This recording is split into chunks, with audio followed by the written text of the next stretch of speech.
No a inému CEO by si odporúčal byť,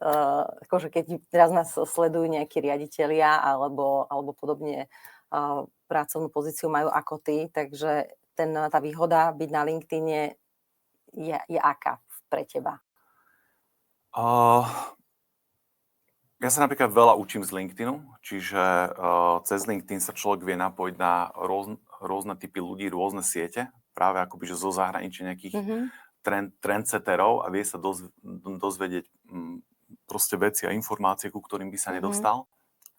A to môžu byť presne tieto oblasti, ako napríklad robotika, ale sú ľudia, ktorí sa venujú BIMu alebo nejakému typu programovania a tam tie networky sú. A potom v každom tom networku je zo pár ľudí, ktorí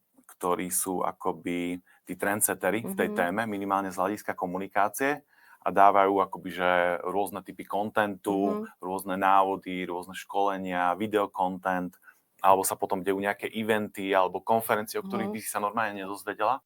Ale keď sleduješ tú tému, a to funguje všade, v stavebnom biznise, chemický priemysel, farmácia, čokoľvek, hej. Čiže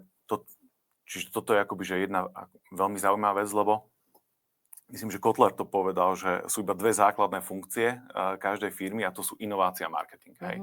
Čiže keď neinovuješ, tak dlhodobo sa na tom trhu neudržíš a tie inovácie väčšinou prichádzajú z toho, nie že človek vymyslí iPhone alebo iPad, ale že prinesie niečo, čo neviem, funguje v nejakej inej krajine alebo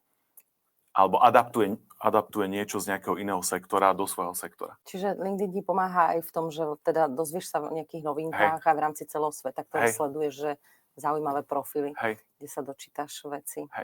A zároveň, a možno, že tá druhá vec je presne v tej akoby, že brandingovej úrovni, že keď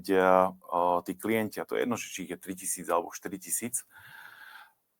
dostávajú content, z ktorého akoby, že čerpajú inšpirácie, námety, zaujímavé informácie, že im to dáva pridanú hodnotu, že to nie je pre nich len nejaké akože rozptýlenie, hej, tak vlastne my tým pádom sme v pozícii toho vedomostného lídra na trhu. Takže keď majú nejakú informáciu, ku ktorej sa tam nedostali, tak vedia, na koho sa majú